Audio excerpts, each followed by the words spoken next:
राधे राधे। राधे राधे। आदरणीय गुरुदेव, आपके चरणों में कोटि कोटि प्रणाम। महाराज जी, सेवक पिछले 2 सालों से आपसे सत्संग के माध्यम से जुड़ा है और मार्गदर्शन प्राप्त कर रहा है। महाराज जी, आपने काफी बार अपने प्रवचनों में कहा है कि हमने इस मन पर पीएचडी की है। सेवक भी आपकी कृपा से मन पर पीएचडी कर रहा है। महाराज जी, आप ही बता सकते हैं कि मेरी ये खोज पीएचडी कब पूरी होगी? अब हमारे मन में आपका मन मिल जाए और आपके मन में हमारा मन मिल जाए तो उसमें फिर डिग्री नापी जा सकती है। आप हमारे मन में मन को मिला सकते हैं, ऐसी क्षमता भी नहीं है। और हमारा मन आपके मन में जाए, ऐसी रुचि नहीं है।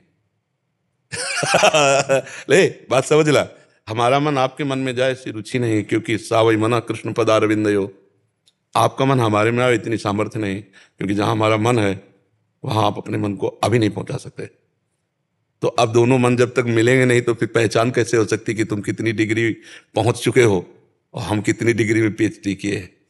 आप पढ़ के पीएचडी करना और एक होता मन में घुस के पीएचडी करना, एक होता ना उसके पॉइंट पढ़ना, उसके हमने उसको भोगा है, हमने उसको देखा है, हम उसमें घुसे हैं, हम उससे लड़े हैं, उसकी एक एक वृत्ति को देखा है। एक एक वृत्ति में कभी वो टांग मार के धोबिया पछाड़ हमें मारने की कोशिश की, कभी हमने उसे मार ले, उसकी हर हरकत को देखा है।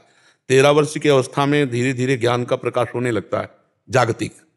उस अवस्था से लेकर के इस अवस्था तक ये भारी तूफान की अवस्था निकल गई, तो उसी भाव को कहते हैं पीएचडी को। आपने पढ़ा ले अब पीएचडी पढ़े थोड़ी है। हाँ, वो अनुभव मन की मार को अनुभव किया है और मन को मारा है। दोनों बातें की गई है। मन की मार का अनुभव किया, यम ही न व्यत्यंतेते पुरुषम पुरुषर्षभ सम दुखा सुखाधीरम स्वमृतत्वाय कल्पते। जो मन की व्यथा से व्यथित ना होकर के सुख दुख में समान भाव रखकर परमात्मा प्राप्ति के लिए अग्रसर, वो अमृत पद का अधिकारी होता है। मात्रा स्पर्शस्तु कौन्तेय शीतोष्ण सुख दुखदा आगमा पाइनो अनित्यास्ता तितिक्षस्व भारत। ये आने जाने वाले काम क्रोध लोभ मोह मद मत्सर मान अपमान निंदा स्तुति, इनको समान भाव से सह हे अर्जुन। ये सब आने जाने वाले नाशवान। कितना कठिन है सह जाना। आप देखो, जब काम सताए उस समय आप विचार करो, और उस समय मन में पीएचडी पढ़ो। ए मन, अब तू इस समय कामासक्त हो रहा है? बिल्कुल नहीं, बिल्कुल नहीं। और शांत। अब आपने मन की एक हरकत को पढ़ा, ऐसी वो कितनी हरकतें प्रतिपल करता रहता है। हर हरकत को शांत करके अंतराय बनाना सीखो। 5 मिनट कोई हरकत नहीं, 5 मिनट एकदम शांत। अब हमको इस पर शोध करके बताना कि ईमानदारी से 5 मिनट कोई हरकत नहीं होने दिया मन में। 5 सेकंड वो रुकना मुश्किल होता है, और उसको 5 मिनट कोई हरकत, फिर 5 घंटे, फिर पूरे जीवन कोई हरकत ही नहीं। अब ईश्वरीय संकल्प से चलेगा ये शरीर, मन के संकल्प से नहीं। संकल्प विकल्प रहित शांत, जैसे दीवाल घड़ी से सेल खत्म कर दो, हर जगह सुई ठप हो जाएगी ला। ऐसे मन को, मन के सेल है सतोगुण रजोगुण तमोगुण, त्रिगुणातीत अवस्था को प्राप्त कर ले, खत्म इसका संकल्प विकल्प। महाराज जी, मैंने एक सपना देखा, आप मना करते सपना नहीं बताना चाहिए। तो उसमें मैंने देखा कि महाराज जी सपने में आए, तो मैंने उनको पूछा कि आपने कितनी गाय पाली, तो कुछ बोले नहीं, वो ऐसे थे। तो अब मुझे समझ में नहीं आया ऐसे क्यों। मैं सोचा कि त्रिगुण शायद कह रही, और फिर जो है वो निकला है कि वो चलते हुए जा रहे हैं, और फिर ऐसे किया। भगवान सब लीला करते रहते जीवों के अंदर जाकर। भगवान की इच्छा से 3 लोक हैं, 3 गुण हैं, बहुत त्रिदेव हैं, बहुत 3 का इशारा बहुत हो सकता है, पर वास्तविक बात है त्रिगुणातीत होना। जब तक हम त्रिगुणातीत नहीं होते तब तक मन अमना नहीं होता है। ये 3 गुण ही जो है पूरा हमारे बंधन का कारण जो है। ये 3 त्रैगुण विषया वेदा निस्त्रैगुण भवार्जुन। त्रिगुणातीत स्थिति के बिना बात नहीं बनती है। त्रिगुण अतीत कैसे हुआ है, क्या करना है? नाम जप करो, एक तार छूटने न पाए। लक्ष्य पहले बिंदु बनाओ, राधा राम कृष्ण जो भी, आप एक बिंदु बना लिया। अब हर समय इसी में मन और इंद्रियों को लगाते हुए कार्यरत रहना है। कार्यरत भी रहना है, क्रियाएं भी करनी है, संसार के सब व्यवहार भी करने, और बिंदु जो हमारा लक्ष्य है उसी में हमको रखना है। तो हर इंद्री हर मन आपका विरोधी हो जाएगा पहले, अब उसके विरोधों को सहो। अब गृहस्थ होते हुए भी संयम में आना पड़ेगा। बिना संयम में आए मन, फिर तो जो मन आया सो कर लिया, तो फिर फायदा क्या होगा भाई। दुश्मन के अधीन जब तक आप हो तब तक आप दुश्मन का बल नहीं देखा, समझना। दुश्मन का बल तब देखोगे जब दुश्मन को अधीन करने लगोगे, तब असली बल वो अपने रूप में आएगा। सांप शांति से तुम्हारी पिटारी में पड़ा हुआ है तो तुम्हारे को अभी समझ, उसको जब फण काट के तैयार हो जा, फिर अभी मन ने हमको अधीन कर रखा है। इसलिए कोई, जिस समय मन के विरोध में चलोगे आप, साथ में हो भोग सामने है, संग है, इच्छा प्रबल हो रही, भोगना नहीं।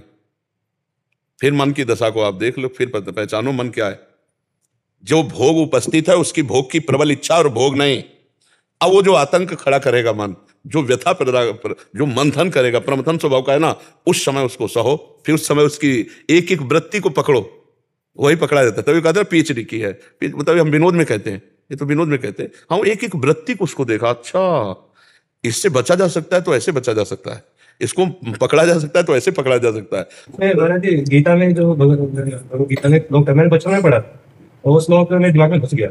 तो उसमें था प्रकृति में क्रिया मनानी गुणे कर्माणि सर्वत्र अहंकार मूढ़ आत्मा कर्ता मति मंत्र। तो उसमें था कि मैंने हिंदी में पढ़ा था गीता फिर भरतपुर से उसकी कि मन अपने आप कुछ नहीं करता है, मन से प्रकृति ही अपने गुणों से सब कुछ कराती है। तो इसको मैं कुछ दिन अभ्यास किया, तो वो अभ्यास अच्छा रहा मैं चला, तो उसका मैं अभ्यास करता हूँ। फिर मैंने निरंतर नाम जप का अभ्यास किया। तो जब वो पहला जो अभ्यास है उसमें वो क्या होता है कि मान लीजिए मैं कुछ भोजन कर रहा हूँ, तो वहाँ पे जो रस का स्वाद है वो आता है, तो उसको मैं देखता हूँ कि ये प्रकृति अपने अनुसार सब चल रहा है, तो रस नहीं है, तो अलग भोजन आप पा रहे हैं, वो अपने आप क्रिया चल रही है। नहीं भोजन आप पा रहे हैं, हाँ गलत है। अभी सूत्र पे नहीं हो। भोजन किसका विषय है? शरीर का, प्राण का विषय। तो क्रिया किससे हो रही है? जीव पे जो प्राण है वही सब एक्टिवेट कर। क्रियाएं ये पार्थिव शरीर से 3 गुणों के द्वारा प्रेरित होकर हो रही। आप ना भोगता है ना करता है, क्योंकि इसी श्लोक में कहा अहंकार विमूढ़ आत्मा करता मिति मन्यते। मैं कर रहा हूं, मैं खा रहा हूं, मैं पी रहा हूं, मैं सो रहा हूं, ये मूढ़ता है, ज्ञान नहीं। विमूढ़ आत्मा, मूढ़ता के कारण वो अपने को कर्ता मान रहा है। ये ऐसे हो रहा है जैसे पंखा चल रहा है, अभी बिजली के पावर से चल रहा है, और ये पंखा कहे मैं चल रहा हूं, तो अज्ञान है ना इसका। ऐसे आत्म तत्व के प्रकाश से प्रकाशित होकर, पावर युक्त होकर ये तीनों शरीर चल रहे हैं, स्थूल, सूक्ष्म और कारण, और इनके आप साक्षी हैं। आप कहीं है ही नहीं करता। स्वाद रसेंद्री का विषय है, भोजन जो प्राणों का विषय, पचाने का विषय जठराग्नि का है, सब अलग है। आप केवल दृष्टा मात्र हैं। आप अपने को कर्ता और भोक्ता ना माने तो आप मन को समझ सकते हैं। आप कहीं नहीं हैं इसमें, हैं आप कहीं इसमें? नहीं, दृष्टा मैं सोचता हूँ कि मैं जो दृष्टा हूँ वो मैं हूँ।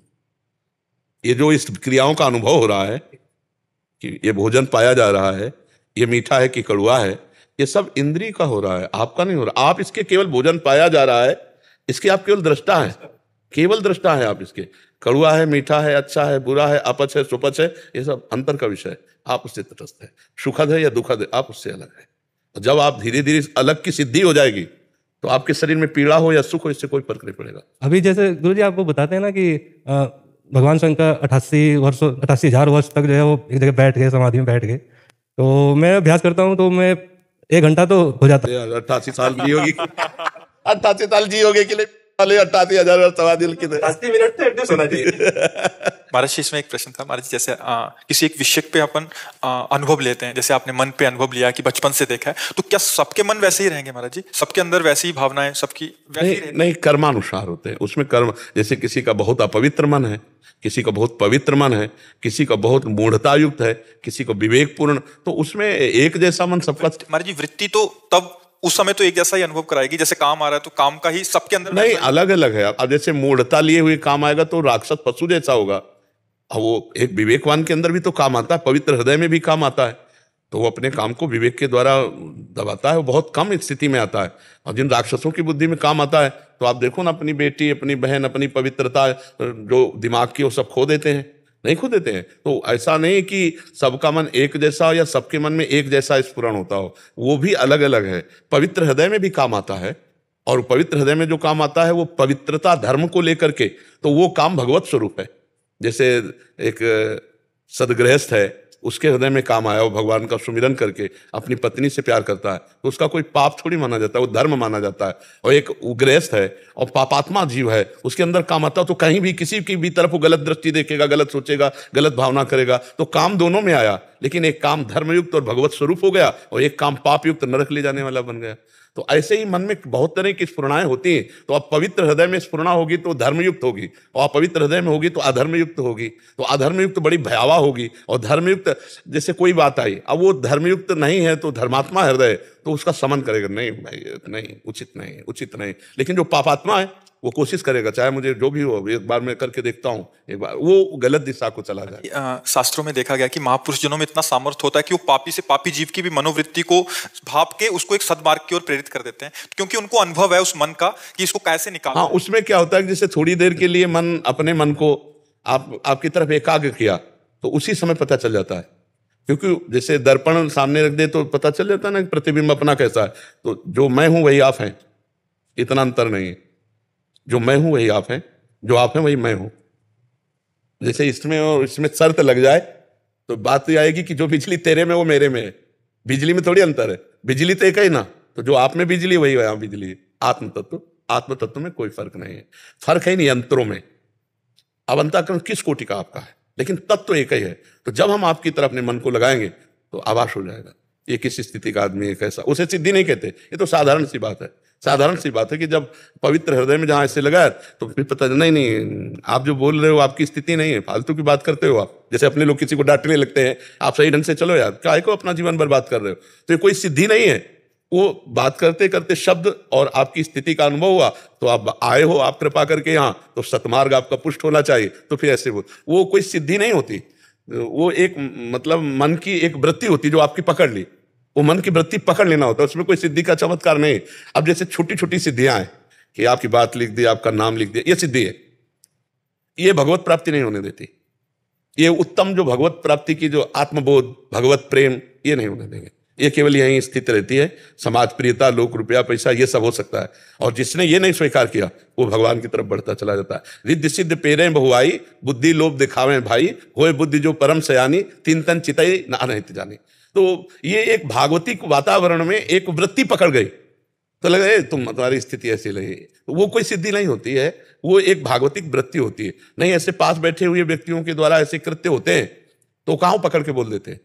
वो अचानक दृष्टि गई, पकड़ में आ गई तो बोल दिए। नहीं तो ऐसा थोड़ी कि हाँ देखो, जैसे सती जी आई और भगवान शिव ने पूछा कि परीक्षा ली, तो उनका कछु न परीक्षा लीन गोसाई, कीन प्रणाम तुम्हारी नाई। तो भगवान शिव विचार करने लगे कि हम हमारे समझाने से तो रुकी नहीं, और वहां जाके केवल प्रणाम करके आ जाएंगे, अच्छी कैसी। तब देखो शंकर धरि ध्याना, सती जो चरित कीन सब जाना। तब जब पूरी एकाग्रता करके ध्यान के द्वारा देखा, तब ऐसे संत महापुरुष किसी को देखते नहीं, वो केवल प्रभु को देखते हैं। प्रभु में चित्त लगा, अचानक प्रभु की कृपा से कोई वृत्ति पकड़ में आ गई तो उसके कल्याण के लिए बोल दी। वो अपनी तरफ से कहीं मन नहीं लगाते। जैसे अभी हमने विनोद में कहा था कि आपकी पहुंच नहीं हमारे मन तक, हमारे मन की रुचि नहीं आपके मन में जाने, क्योंकि मेरा मन जहां लगाया है वहीं लगा है। अब वो अभी पकड़ा दे वो प्रभु तो अभी अभी पकड़ में आ जाएगी। वो आपको पकड़ा दे तो अभी पकड़ में आ जाएगी, वो हमें पकड़ा दे तो अभी पकड़ में आ जाएगी। और हम तुम नहीं, कनेक्शन नहीं हो सकता।